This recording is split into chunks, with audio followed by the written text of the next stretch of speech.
నీటి నిల్వలు లేక చాలా ప్రాంతాల ప్రజలు ఇబ్బంది పడుతుంటే అనంతపురం జిల్లా రాయదుర్గంలో మాత్రం భిన్నమైన పరిస్థితులు నెలకొన్నాయి. పుష్కలంగా నీరున్న అధికార యంత్రాంగ వైఫల్యంతో నీటి కోసం జనం పోరాడాల్సిన దుస్థితి.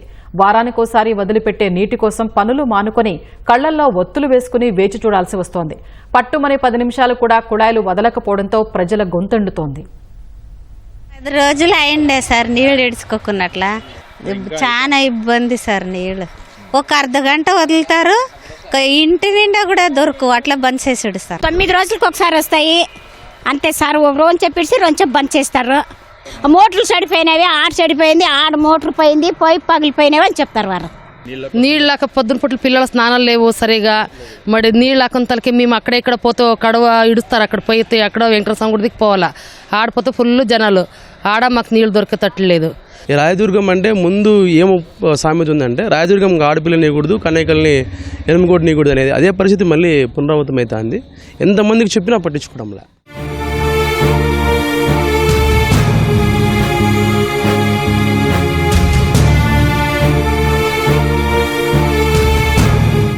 విన్నారుగా వీరి ఆవేదన. అనంతపురం జిల్లా రాయదుర్గంలో నీటి కష్టాలు ఇలా ఉన్నాయి. ప్రజల దాహార్తి తీర్చేందుకు హెచ్ఎల్సీ కాలువ నుంచి కనేకల్లో సమ్మర్ స్టోరేజీ ట్యాంకు నిర్మించారు. ప్రజల అవసరాలను ముందే గుర్తించిన ప్రభుత్వం 3100 మెగాలీటర్ల సామర్థ్యం కలిగిన ట్యాంకును ఇప్పటికే పూర్తిగా నింపింది. అయితే నిల్వ చేసిన నీటిని ప్రజలకు అందించడం కూడా అధికారులకు చేత కావడం లేదు. దాహం దాహం అంటూ జనం గగ్గోలు పెడుతున్నా వారి కేకలు వినపడనట్లు మొద్దు నిద్ర నటిస్తున్నారు.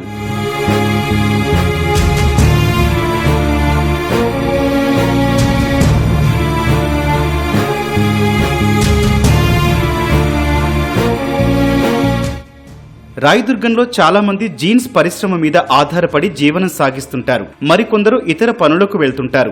జనాలు పనికి వెళ్లిన తర్వాత కుళాయిలు వదలడం లేకుంటే ఏ అర్ధరాత్రో నీరు వదలడంతో ఎవ్వరికీ ఉపయోగం లేదు. దీనికి తోడు పైపులు పగిలిపోవడం, మోటార్లు చెడిపోవడం, కరెంటు కట్లతో సమస్య మరింత జటిలమవుతోంది.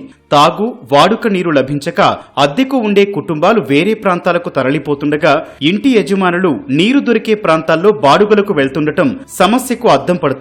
ఏ వార్డుకెళ్లినా ఎవరిని కదిపినా ఇదే గోడు. అడిగితే గంట ఇడిసి మీరు పట్టుకున్నాడు మేమేం చేస్తామంటారు. ఫోన్ లాకుంటే నైట్ పూట పొనకైన తర్వాత ఇడుస్తారు. అంటే మధ్యాహ్నం పండ్లకు పోయిన తర్వాత ఇడుస్తారు. అడిగితే గొడవ చేస్తున్నాడు అయిప నీళ్ళు వదుడు. అసలు అంటే సార్ మళ్ళీ ఇంకేం చేయాలా? ఆ పిడుచుకోకున్నప్పుడు మేమేం చేయాలా? వాటికి డబ్బులు పెట్టి ఫిల్టర్ నీళ్ళు తెచ్చుకుంటున్నాము. డ్రమ్ములు పెట్టుకుంటాం. బాడికి డ్రమ్ములు కూడా ఎన్ని రోజులు ఉంటావు సార్? వారమైనా కూడా అయిపోయాడు సార్. 2 డ్రమ్ములకు ఉండు 2 నీళ్ళు బాడీలు కట్టుకుంటాం మేము. అది 10 రోజులకు ఒకసారి ఇడుస్తాడు. ఇడిచినా కానీ ఒక రోజు కొంచెం 10 నిమిషాలకు ఆఫ్ చేసి ఇడుస్తాడు. మేమేం చేస్తే ఆడ తెచ్చుకున్న నీళ్ళు ఏమన్నా ఏమైనా ట్యాంకర్ ఉందా, ఇంకేమైనా ఏమీ లేదు. ట్యాంకర్లు కూడా పంపించేటట్లేడు. ఇంటికి కొళాయి అయినా కానీ ఏం సుఖం లేదు. నీళ్ళు చాలా ఇబ్బంది. నీళ్ళు దెబ్బలు ఇబ్బంది అయిపోయింది. 8 దినాలకు ఒకసారి ఇడుస్తాడు సార్. ఒక 10 నిమిషాలు ఇడుస్తాడు అంతే. నాకు బంద్ చేసి ఇడుస్తాడు. ఆడాడాడాడు పై తెచ్చుకోనాలి మేము నీళ్ళు. కిందకి పైకి బాగా ఇడుస్తాడు. ఇక్కడ నడి మధ్య అలట్లు చేస్తాడు. మొత్తం ఈ లైన్ అంతా లీకేజ్ ఉంటుందండి. ప్రతి చోట ఏమంటే మాట అంటే పైపులు పగిలిపోయినాయని చెప్పడము, లేకుంటే లీక్ అవుతున్నాయని చెప్పడము, మోటార్లు కాలిపోయినాయని చెప్పడము. ఇప్పుడు 700 రూపాయలు చేసినారు మళ్ళీ వాళ్ళు ట్యాంకర్లు కూడా. మేము గుత్తులు కట్టుకుంటా, ఇండ్లు ఉన్నాయి, మేము బాడికి ఇచ్చిన ఇల్లు కూడా ఖాళీ చేస్తున్నారు. మేము కూడా ఈ ఏరియా ఖాళీ చేసి వెళ్ళిపోదాం అనుకున్నాం. వేరే ఏరియా సొంతలు వదిలిపెట్టి వెళ్ళిపోతున్నాం. అంత అద్మానంగా ఉంది. ఈ కమిషనర్కి ఎన్నిసార్లు చెప్పినా పట్టించుకోవడంలే. అసలు కుళాయి ఇడిచే వాళ్ళు మొత్తం అంతా సిండికేట్ అయిపోయి వదులుకోకుండా అట్లా వారికి ఎన్నిసార్లు కంప్లైంట్ చేసినా వాని మీద నాగరాజ్ అనే వాని మీద అసలు పట్టించుకోవడంలే. ఈ డబ్బులు తీసుకొని వేరే ఇండ్లకి తిప్పుతున్నారు. ఈ ఏరియా మేము డబ్బులు కూడా ఇస్తాం లేరా, ట్యాంకర్ డబ్బులు కట్టలేక మీకు ఇస్తామని చెప్పినా కానీ వాళ్ళడంలే. వేసవికి ముందు తీవ్రమైన నీటి ఎద్దడి నెలకొనడంతో ప్రజలు తాగునీటి కోసం యుద్ధాలే చేయాల్సిన పరిస్థితి. రోడ్డెక్కి ఆందోళనలు చేస్తున్నా ఎవరూ పట్టించుకోవట్లేదని ఆగ్రహం వ్యక్తం చేస్తున్నారు. 3 రోజులు సార్ ఒకసారి వస్తుంది సార్. అసలు నీళ్ళే దొరకవు మాకు. అసలు చాలా ఇబ్బంది అయింది మాకు నీళ్ళది. నీళ్ళు ఎక్కడుంటే అక్కడ పోయి మోసుకురావాల. మున్సిపాలిటీకి పోయినాము, ధర్నా చేసినాము, అంతా చేసినాము, కానీ ఇక్కడ నీళ్ళు మాత్రం దొరకట్లేదు. అదే నీళ్ళదే సార్. మోసి మాకు సారైపోయింది. రోడ్లు నీళ్లు ఎవరు పట్టించుకోరు. 3 రోజులకు ఒకటి 2 రోజులకు ఒకటి ట్యాంక్ వస్తుంది.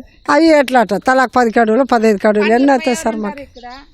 మాకు అయ్యలేదా నీళ్ళు? ఎట్లా 2 కడుగులు 2 కడుగులు తెచ్చుకునేదండి. ఇప్పుడు ఇక్కడ అందరూ పండ్లకు పోయేవాళ్ళు, ఇంట్లో ఉండేవాళ్ళు ఎవరు ఉండరు. పండ్లకు పోయి వచ్చినాక మాకు నీళ్ళు సిక్కేది కష్టమైంది ఆ ట్యాంకీలోన రైతులకు మోసుకొనల్లా అదే ఇబ్బంది సార్. ఇప్పుడు చాలా పిల్లోళ్ళది బాలింతలు ఉండేది ఇంకా ఇబ్బంది. ఒకసారి ధర్నా చేసి రోడ్లో కూర్చోయింటాం మేము అందరూ కడుగులు తీసుకుపోయి. అప్పుడు ఆ బోర్ వేపించినారాడ అవి సన్నగా వస్తాయి నీళ్ళు. అవి ఏరియా కంతికి అవే అవి అయ్యాలి దాని ఇందాక మాకు ట్యాంక్ పంపిస్తారు. ఇటకి 3 రోజులకు ఒకసారి వస్తుంది ట్యాంక్. ఆ ట్యాంక్ వచ్చినప్పుడు ఇంచేపు కూడా వస్తుంది 10 గంటలకు 11 గంటలకు అట్లా వస్తుంది. వచ్చినప్పుడు ఉన్నోరు పెట్టుకుంటారు, లేకున్నప్పుడు మోసుకొనాలి అంతే సార్. రాయదుర్గంలో బోర్లు వేసి స్థానికంగా ట్యాంకులు నిర్మిస్తే నీటి సమస్య కొంతవరకు పరిష్కారమయ్యే అవకాశం ఉన్నా మున్సిపల్ అధికారులు మాత్రం ఆ దిశగా చర్యలు చేపట్టడం లేదు. ప్రజలు ధర్నాకు దిగిన పూట అరకొరగా నీటి ట్యాంకర్లు పంపి చేతులు దులుపుకుంటున్నారు. అమృత్ పథకం కింద 78 కోట్లతో ప్రతిపాదనలు పంపామని, నిధులు మంజూరైన వెంటనే తాగునీటి సమస్యను పరిష్కరిస్తామని అధికారులు చెబుతున్నారు. సో ఇక్కడ మనకు ఉండే వాస్తవం ఏమంటే కొన్ని ఏరియాస్ ఉన్నాయి, ఐహిల్ ఏరియా కానీ మీన్స్ కొన్ని ఏరియాలు పైతోట, వాల్మీకి నగరు, ఇలాంటివన్నీ extended areas, newly developing areas. అలాగే కొన్ని లేఅవుట్స్ ఉన్నాయి రీసెంట్గా డెవలప్ అయినటివి. సో వాటన్నిటికీ కూడా రీసెంట్గా అమృత్ 2.0లో మనకు ముందు వచ్చినటువంటి అమౌంట్ కంటే కూడా 54 కోట్లు ముందు శాంక్షన్ చేసింది గవర్నమెంట్. సో ఇప్పుడు దాన్ని 78 కోట్లకు ఎన్హాన్స్ చేయడం జరిగింది. యాక్చువల్లీ ఈ పైప్ లైన్స్ వల్ల ఏమవుతుందంటే ఈ టైలెంట్స్కి వెళ్ళేటప్పటికి వాటర్ విషయంలో ఈ మధ్యలో ఉండేటువంటి ఏదైతే మనము ఒకే వాల్వ్ మీద కొద్దిగా పెద్ద ఏరియా ఆధారపడి ఉండేటప్పుడు కొంచెం టైలెండ్ దగ్గర ఉండేటువంటి పీపుల్స్ ఇబ్బంది పడుతున్న మాట అయితే వాస్తవము. సో ఆ టైంలో కొద్దిగా మేము ఎలక్ట్రిసిటీ డిపార్ట్మెంట్ వాళ్ళతో మాట్లాడి వాటర్ సప్లై చేసేటువంటి అంశంలో ఆ టైంలో వాటర్ మీన్స్ పవర్ కనెక్షన్ ఒక 1/2 అవర్ అలాగా వాళ్ళకి తగ్గించి టైలెండ్కి పోయేటట్లు కూడా చర్యలు తీసుకుంటాం. ఇకనైనా అధికారులు మేల్కొని పక్కా ప్రణాళికలు రూపొందించి తాగునీటి కష్టాలు తీర్చాలని ప్రజా సంఘాలు కోరుతున్నాయి.